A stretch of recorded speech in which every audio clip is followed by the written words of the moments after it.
peningkatan sekresi K+ dan H+ ke dalam urin. Nah, setelah itu dia akan meningkatkan tekanan darah dan meningkatkan volume darah, kemudian dia akan meningkatkan tekanan darah sehingga dia akan menjadi normal kembali.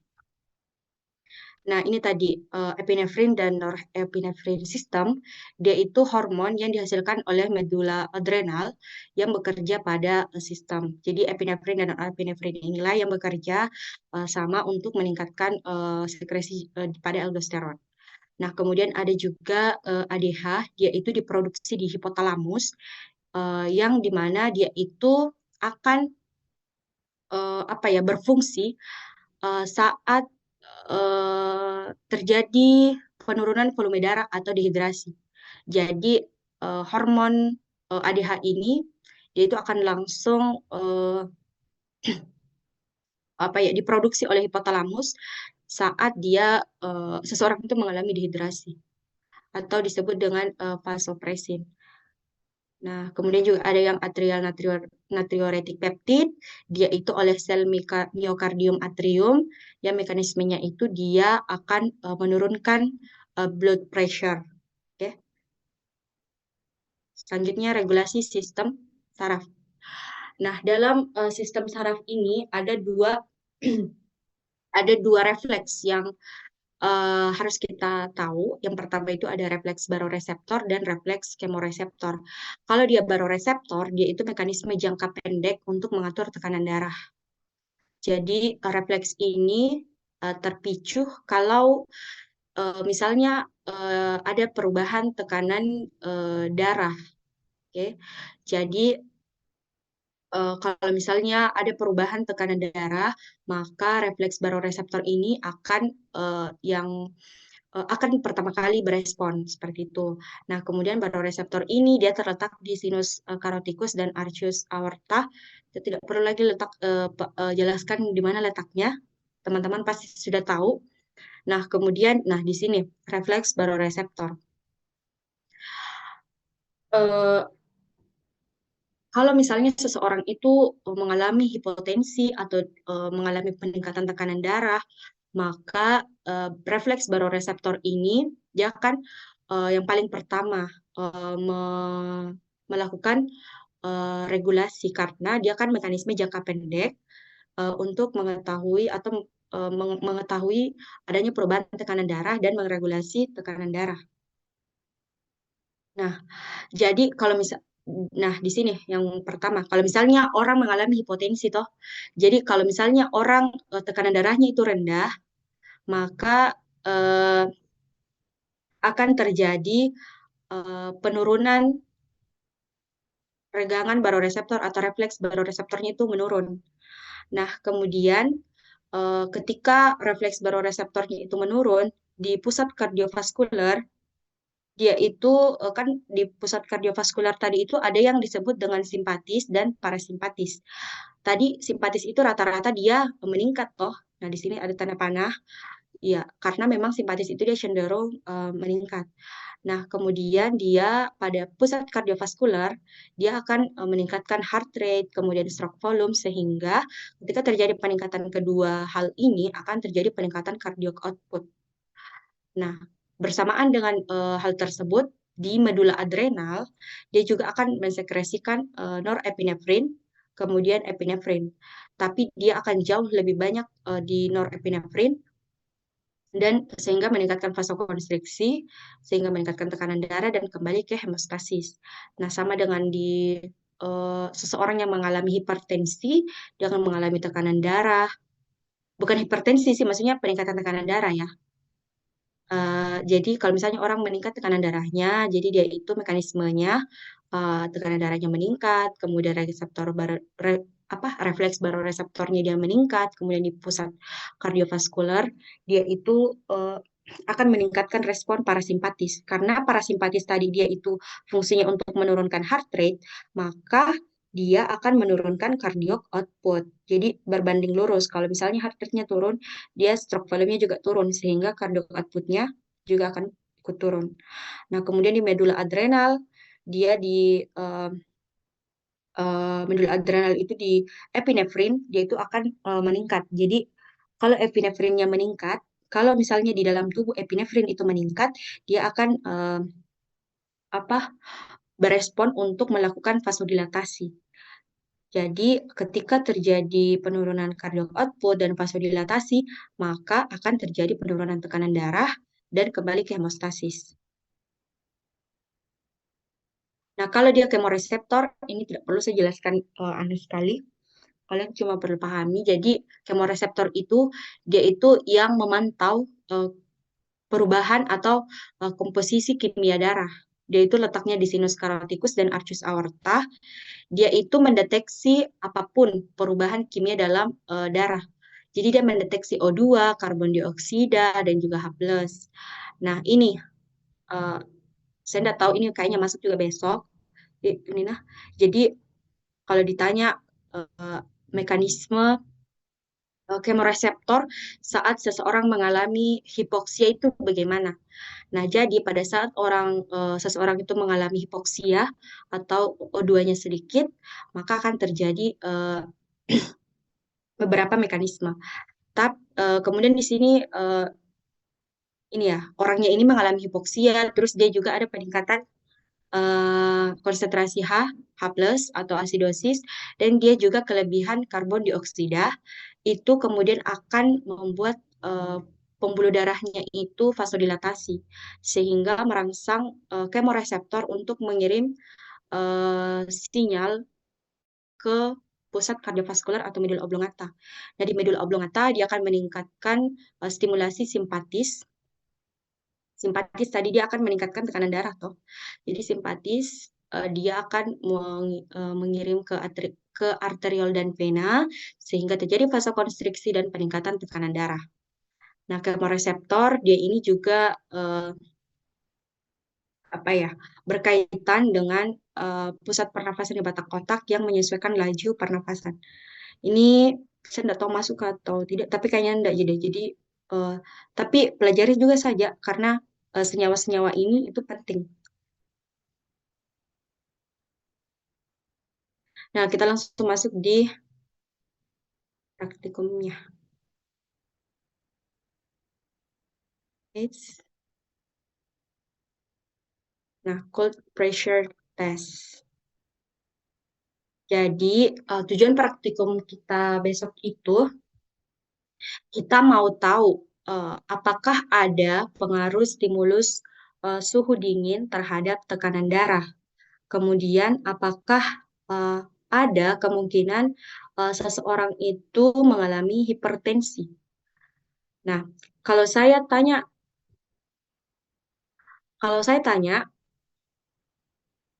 bagaimana memang pengaruhnya Kak ini stimulus suhu terhadap tekanan darah? Ada yang tahu? Maksudnya, adakah memang pengaruhnya suhu dingin terhadap tekanan darah? Ada yang bisa jawab? Tapi Kak, karena kan kalau dingin itu kita mengalami vasokonstriksi yang dimana itu kalau vasokonstriksi itu terjadi kenaikan pembuluh darah Kak. Mm, mm, mm. Oke, ada lagi?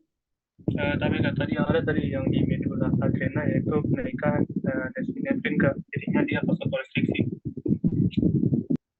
Aduh, pintar-pintar semua, nih, guys. Oke, sudah betul semua yang dijawab sama temannya. Jadi betul, karena memang suhu dingin ini, dia itu apa ya? Dia akan uh, menstimulasi pembuluh darah untuk konstriksi atau terjadi vasokonstriksi, di mana terjadi peningkatan tekanan darah yang cukup signifikan. Oke, jadi kalau ditanya apa memang pengaruhnya stimulus suhu dingin terhadap tekanan darah? Ya ada, karena suhu dingin ini dia akan meningkatkan tekanan darah. Oke. Nah, kemudian di alat dan bahan ada sphygmomanometer, kemudian stetoskop, baskom, air, es batu. Saya tidak tahu alat dan bahan masuk atau tidak. Nah, kemudian ini prosedur, ini ya prosedurnya diperhatikan juga. Jadi kita itu pakai air es dengan suhu 5 derajat Celcius. Kemudian kita akan mengukur tekanan darah, di mana tangan propandus itu di dalam air es sampai di atas pergelangan tangan. Nah, kemudian kita akan mengukur setiap 20 detik selama 2 menit, kemudian kita akan mencatat hasilnya. Nah, di sini tidak ada nilai rujukan, tapi kayaknya di buku praktikumnya kalian ada toh yang nilai rujukan itu. Nah, nilai rujukan itu kalau dia perbedaan tekanan diastol istirahat 20 detik pertama itu kalau dia di bawah 10 itu hiperreaktor. Nah, kalau dia 10 sampai 19 dia itu normoreaktor, dan kalau dia 20 atau di atasnya dia itu hiperreaktor. Nah, jadi contohnya itu kayak begini. Nah, kayak gini.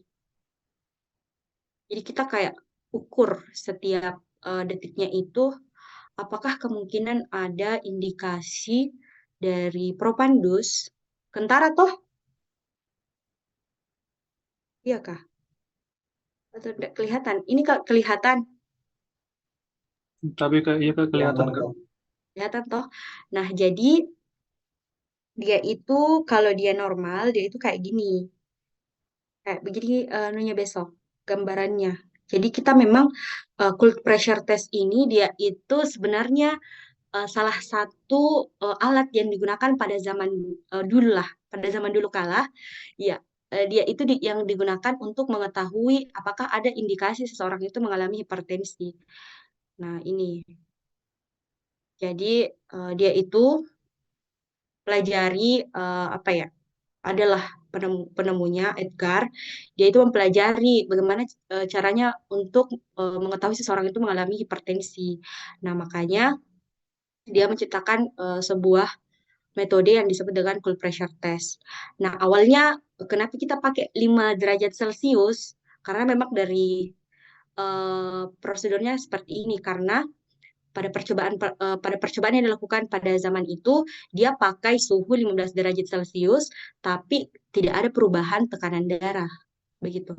Tapi pada saat dia menggunakan 4 sampai 5 derajat ada peningkatan yang begitu signifikan di systolic blood pressure-nya sekitar 8,6 dan memang terjadi peningkatan yang cukup signifikan dari cold pressure test. Kalau kita pakai cold pressure test begitu. Jadi cold pressure test ini kenapa dia dapat apa ya menjadi indikasi seseorang itu hipertensi, karena ini percobaan ini kita bisa lihat dari percobaan ini. Nah, jadi kalau misalnya teman-teman sudah mengertikah maksudnya hiporeaktor, normoreaktor, hiperreaktor itu seperti apa? Sudah mengerti atau perlu saya jelaskan? Tapi Kak, kalau saya belum mengerti. Tapi Kak, boleh dijelaskan Kak? Oke. Jadi kan pertama besok itu kalian akan melakukan apa ya pengukuran tekanan darah sebelum merendam sebelum merendam tangan toh. Nah, jadi begini, kalau misalnya eh, tekanan darahnya kalian itu kita ambil nilai normal saja toh, kita ambil 120 per 80. Oke, kita ambil 120 per 80. Nah, kemudian kita eh, 20, pada detik 20 saat perendaman, maksudnya kan kamu sudah mengukur tekanan darah sebelum merendam tangan. Nah, setelah kamu rendam tangan, pada detik ke-20, itu kita lakukan pengukuran tekanan darah. Nah, misal kita dapat berapa ya? Kan tadi 120 toh. Nah, 120 meningkat sistoliknya. Sistoliknya itu kita dapat dia 130. Nah, eh, jadi kalau dia meningkat menjadi 130, berapa itu Berapa itu range-nya?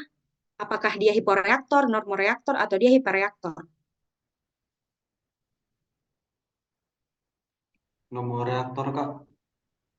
Iya, normoreaktor. Jadi bagaimana cara jelaskan deh. Jadi kalau misalnya ada peningkatan tekanan darah atau ada perbedaan tekanan darah sebelum praktikum dengan saat kalian mengukur 20 detik pertama perendaman tangan, itu yang dihitung. Kalau misalnya ada range perbedaannya toh. Jadi kalau misalnya ada peningkatan 2 milimeter air raksa kah, atau peningkatan 10 milimeter air raksa, maka itu yang dihitung. Nah, peningkat range-nya itulah yang kemudian akan diklasifikasikan.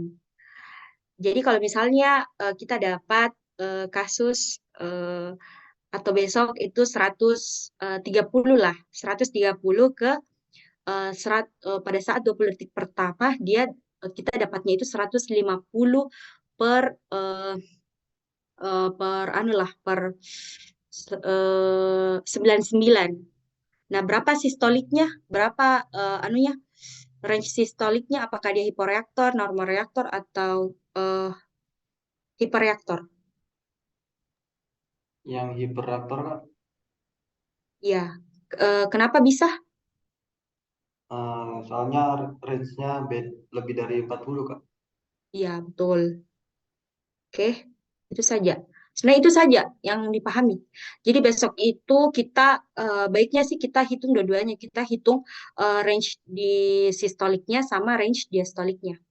Ini tidak jauh berbeda. Tapi besok kayaknya kita cuma diastol deh, karena di buku praktikumnya kalian cuma itu. Oke, ada pertanyaan? Atau selama saya menjelaskan ada tadi di part-part yang tidak jelas? Silahkan bertanya. Permisi Kak, boleh minta angkanya untuk yang normoreaktor, hyperreaktor, sama yang hiporeaktor Kak? Oke, jadi sebenarnya ini bukan juga nilai mutlak, karena yang baru-baru saya baca itu ada juga perbedaan. Tapi karena kita di faal dan di buku praktikumnya kalian, nilainya segitu, kalian ikutnya di itu saja. Jadi kalau dia hiporeaktor, dia di bawah 10 milimeter air raksa. Hiporeaktor di bawah 10 milimeter air raksa. Kalau dia normoreaktor, dia 10 sampai 19.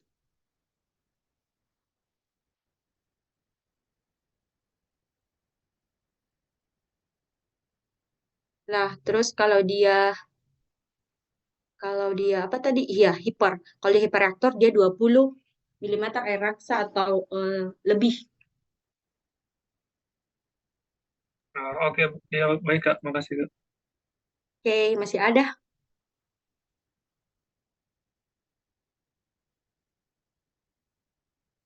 Oke, saya review nah. Saya review dari awal. Saya mau tanya-tanya. Silakan jawab. Jadi, siapapun itu silakan jawab. Eh, Suhu yang kita gunakan pada praktikum ini berapa? 5 derajat Celcius Kak. Oke. Yang lain menjawab juga nah. Yang cewek-ceweknya ini kenapa tidak ada yang menjawab? Nah, terus eh, bagaimana cara menghitung cardiac output? Walaupun kali terdetik Kak. Oke. Terus kalau dia penutupan katup atrioventrikular, dia bunyi apa? Penutupan katup atrioventrikular. Bunyi dup Kak. Bunyi pertama Kak. Apa bunyi pertama? Bunyi pertama bunyi loop Kak. Ini loop Kak. Loop ya. Loop, dup, loop, dup. Itu saya ingat. Loop, dup, loop, dup. Kalau dia apa? Kalau dia bunyi jantung dua, dia penutupan apa? Tabe Kak, semi lunaris Kak. Oke. Semilunaris itu apa saja? Ada aorta dan pulmonalis Kak. Oke. Tambahkan valvanya nah. Nah, kalau saya tanya, tunggu. Nah, tadi akan adanya ya. Kalau saya tanya di mana pusat kardiovaskular? Tabe Kak ada di medula oblongata Kak. Oke. Kalau dia parasimpatis, apa mekanismenya? Parasimpatis, saraf parasimpatis. Menurunkan depolarisasi S anod dan E anod, Kak. Oke. Terus dia juga menurunkan. Menurunkan heart rate. Oke. Kalau dia simpatis, apa? Menaikkan depolarisasi. Menaikkan. Ya, jawab saja. Menaikkan heart rate dan stroke volume, Kak. Oke. Tidak hanya itu ya, masih ada juga beberapa kalian baca di lecture notes saja. Terus, lagi yang mau saya tekankan ini. Oke.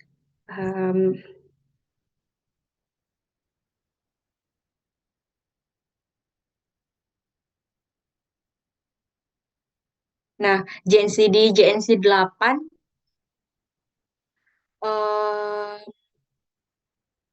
kalau dia diabetes berapa target blood pressure? Jika di bawah 140/90 mmHg, Kak. Oke. Terus kalau saya tanya di mana letaknya refleks baroreseptor?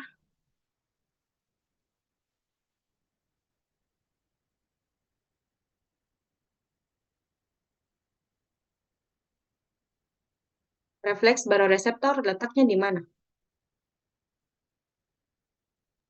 Permisi Kak, izin menjawab. Sinus caroticus Sinus itu, Kak. Ya, Dan- di mana? Kak. Kurang jelas deh. Permisi Kak, ada di sinus caroticus dan arcus aorta Kak. Oke. Nah, tadi yang interpretasi hasil. Kalau dia range-nya 10 sampai 19 dia apa? Tapi, Kak, normoreaktor, Kak. Kalau dia hiperreaktor apa? Berapa? Di atas 20 mm mHg Kak. Oke. Hipo berapa? Kurang dari Di 10, bawah Kak. 10 mHg Kak. Oke. Terus apa lagi? Nah, yang di RA sistem tadi, angiotensin diproduksi oleh apa? Diproduksi di mana? Angiotensinogen. Hepar, Kak. Oke. Hepat, Kak. Terus apa yang mengonversi angiotensin 1 menjadi angiotensin 2? Di pulmo Angiotensin ACE di pulmo, Kak. Angiotensin enzim converting enzim, Kak. Apa itu ACE?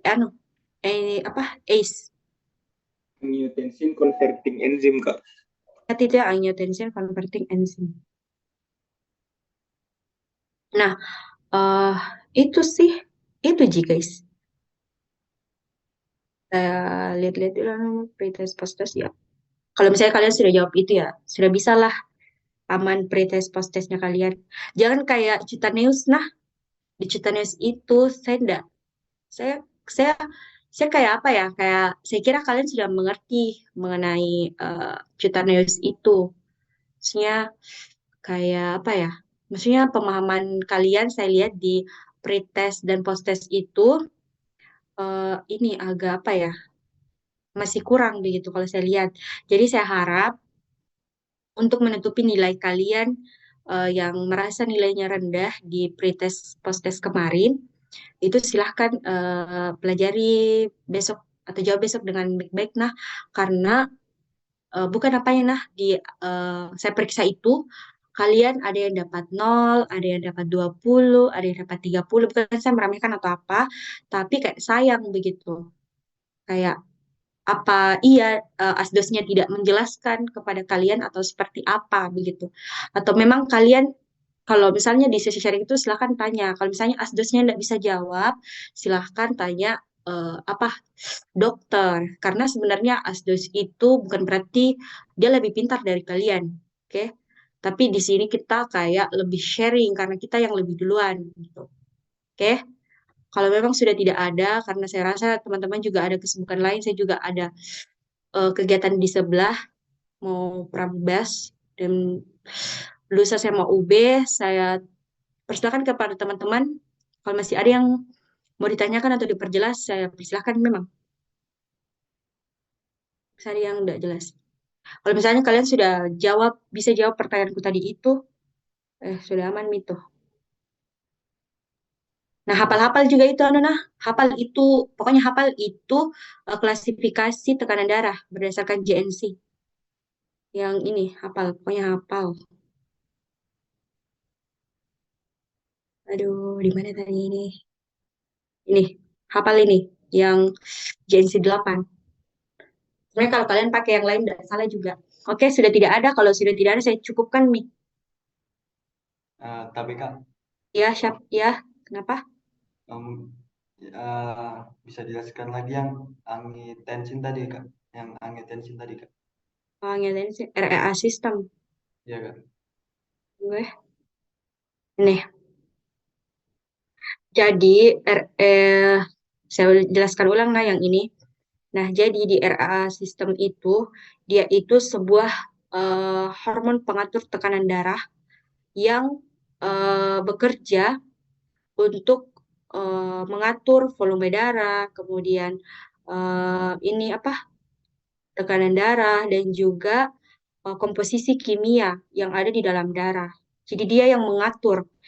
Kalau misalnya dia ada penurunan kah atau peningkatan, maka aldosteron inilah yang akan berespon terhadap stimulus yang mengganggu mekanisme ini. Nah, apa saja stimulus yang dapat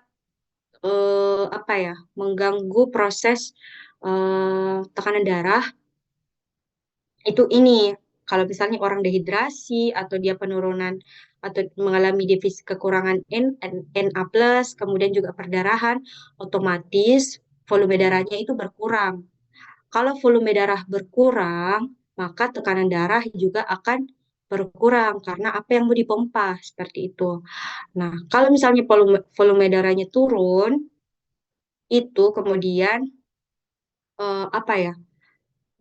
sel-sel yang ada di ginjal atau disebut dengan sel juxtaglomerular itu kemudian akan meningkatkan produksi renin. Nah, hepar juga akan berespon kalau misalnya terjadi penurunan tekanan darah. Oke. Jadi apa yang dilakukan dia hepar? Kalau hepar dia itu memproduksi angiotensinogen. Jadi kalau ginjal dia itu ada sel juxtaglomerular yang ada di ginjal, dia akan meningkatkan renin, kemudian di hepar dia memproduksi angiotensinogen, kemudian setelah itu dia akan meningkatkan angiotensin 1. Nah, di angiotensin 1 dia itu tidak dapat meningkatkan vasokonstriksi kalau dia belum diubah menjadi angiotensin 2. Nah, apa yang mengubah angiotensin 2? Yaitu enzim yang ada di paru. Enzim apa? Enzim angiotensin converting enzim. Nah, setelah dia berubah menjadi angiotensin 2, dia akan mengalami dua mekanisme. Ada yang langsung dia meningkatkan vasokonstriksi arteri sehingga meningkatkan tekanan darah dan menjadi normal. Ada yang jalur kedua, yaitu masuk ke adrenal cortex. Jadi peningkatan angiotensin 2 dia itu menstimulasi adrenal cortex. Nah, di mana di adrenal cortex ini juga akan terjadi peningkatan peningkatan K+ atau komposisi kimia berupa K+ di cairan ekstraseluler.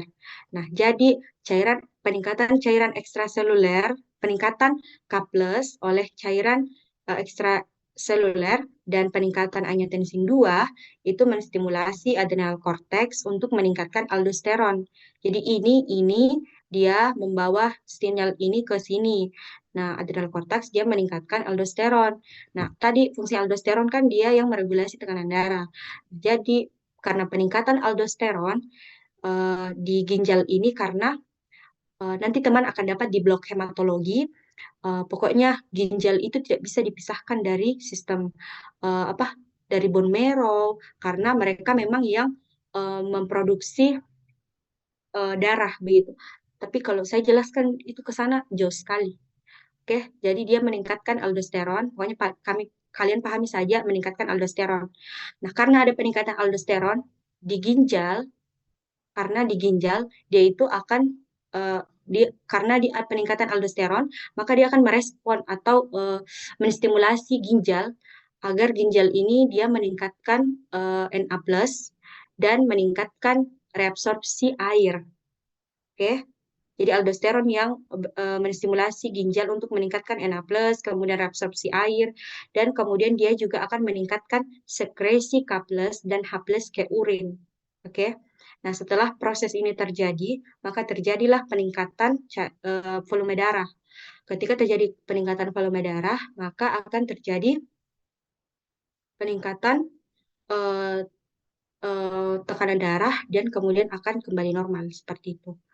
Jadi sebenarnya ginjal itu kita tidak bisa pisahkan dari produksi darah. Jadi memang kalau kalau misalnya kita kehilangan banyak darah ataupun kita mengalami anemia, ginjal ini pokoknya dia kayak kayak support, bagaimana pokoknya dia kayak yang paling bekerja begitu ya.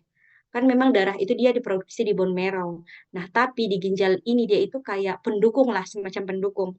Jadi kalau misalnya kita kekurangan darah, dia itu akan mengeluarkan hormon eritropoietin sehingga dia akan memproduksi volume darah. Tapi itu beda lagi pembahasannya. Ini lebih ke tekanan darah, oke? Nanti di hemoglobin saja sama CTBT kita pelajari lagi itu. Oke, sudah mengerti siapa tadi yang bertanya? Mengerti, Kak. Terima kasih, Kak. Itu, oke, masih ada? Bertanya memang?